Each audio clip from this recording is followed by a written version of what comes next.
Assalamualaikum warahmatullahi wabarakatuh. Jumpa lagi dengan saya di Abil Maiwa Channel. Jadi teman-teman, channel ini merupakan channel pendidikan tempat kita berbagi tentang aplikasi pendidikan, Microsoft Office, serta tips dan trik komputer.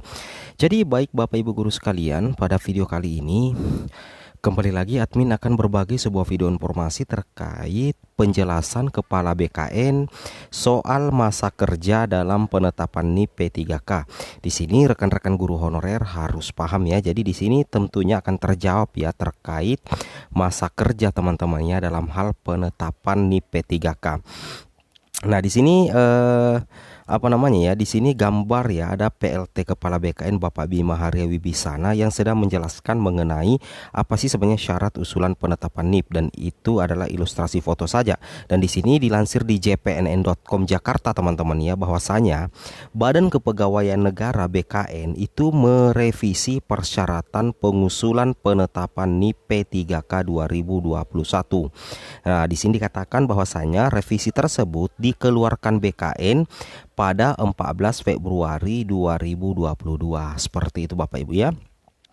Di sini dikatakan bahwasanya pelaksana tugas PLT Kepala BKN Bapak Bima Haria Wibisana mengungkapkan inti dari revisi surat tersebut adalah agar para pejabat pembina kepegawaian PPK bertanggung jawab atas data-data calon pegawai pemerintah dengan perjanjian kerja P3K yang disodorkan ke BKN. Jadi di sini sudah terjawab ya pertanyaan dari teman-teman subscriber ya, bahwa apa sih sebenarnya inti dari surat tersebut.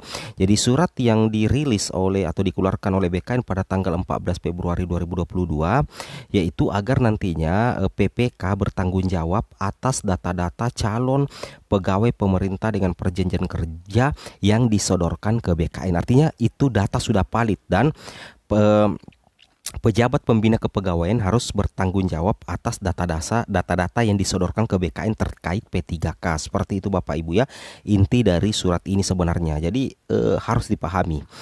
Di sini PPK harus memastikan data-data calon PPPK benar-benar valid. Jadi di sini tugas dari PPK itu berat ya, karena wajib memastikan agar data-data calon PPK benar-benar valid. Setiap PPK wajib membuat SPTJM atau surat pernyataan tanggung jawab mutlak. SPTJM ini menyangkut masa kerja calon P3K. Ucap Bima Haria Wibisana kepada jpnn.com Rabu 23 bulan 2 2022. Beliau menyebutkan setiap yang melamar pada jabatan fungsional dalam pengadaan P3K, baik guru maupun non-guru, wajib memiliki pengalaman minimal 3 tahun di bidang kerja yang relevan dengan jabatan fungsional yang dilamar untuk jenjang pemula, terampil, dan ahli pertama. Ini yang harus teman-teman pahami ya.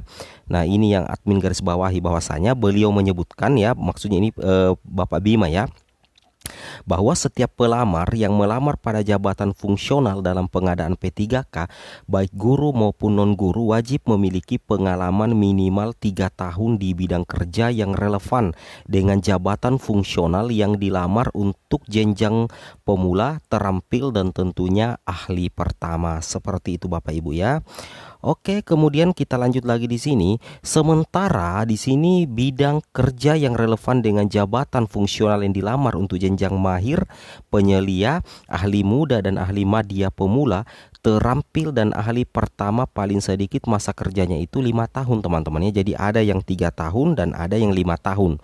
Nah, ini berdasarkan surat yang dikeluarkan BKN pada tanggal 14 Februari 2022. Jadi teman-teman ini harus harus paham ya, seperti itu.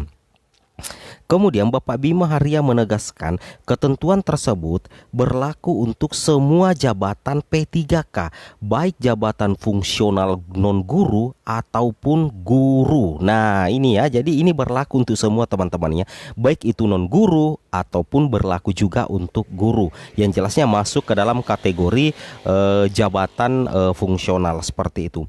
Sebetulnya aturan itu untuk semua jabatan P3K, apakah itu guru dan non-guru, ujarnya. Seperti itu Bapak Ibu ya. Ini yang harus teman-teman pahami. Nah, di sini dikatakan lagi oleh Pak Bima, menurut Bima aneh bila guru honorer protes dengan ketentuan masa kerja.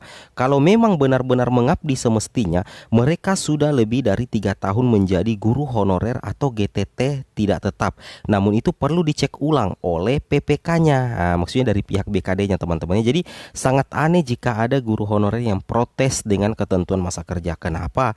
Karena kalau memang benar-benar mengabdi, semestinya mereka sudah lebih dari 3 tahun menjadi guru honorer atau GTT. Namun itu perlu dicek ulang oleh PPK-nya seperti itu. Kalau datanya valid, bekerja sebagai guru dengan masa kerja minimal 3 tahun, mengapa harus takut? Ujar Bima mempertanyakan. Seperti itu Bapak Ibu ya, luar biasa sekali. Sebelumnya sejumlah pengurus forum honorer memberikan tanggapan beragam soal revisi syarat usulan penetapan NIP P3K. Ada yang senang tetapi banyak juga yang was-was. Kekhawatiran mereka karena tidak sedikit yang lulus belum pernah mengajar, bahkan masa pengabdiannya terputus. Seperti itu Bapak Ibu ya. Sementara guru honorer yang senang terutama karena punya masa pengabdian panjang. Mereka mendukung revisi tersebut untuk menghalau masuknya guru bodong. Seperti itu Bapak Ibu ya. Jadi intinya demikian teman-teman ya, guru itu tidak perlu khawatir jika ada ketentuan masa kerja. Karena kalau memang teman-teman mengabdi 3 tahun atau lebih, maka kenapa harus takut sih sebenarnya teman-teman ya. Nah bahkan di sini memang ya inti dari surat yang diedarkan oleh PPK itu agar nantinya intinya yaitu agar para pejabat pembina PPK kepegawaian itu bisa bertanggung jawab teman-teman ya atas data-data calon pegawai pemerintah dengan perjanjian kerja yang disodorkan ke BKN, sehingga nantinya itu dengan adanya revisi tersebut itu bisa menghalau masuknya guru yang tidak semestinya lolos menjadi P3K atau masuknya guru bodong atau tidak sesuai dengan persyaratan yang ada. Sebenarnya itu maksud dari inti revisi surat atau revisi aturan dari pihak BKN yang dikeluarkan pada tanggal 14 Februari 2022. Seperti itu Bapak Ibu ya. Baik, mungkin cukup sampai di sini informasinya. Semoga bermanfaat. Assalamualaikum warahmatullahi wabarakatuh.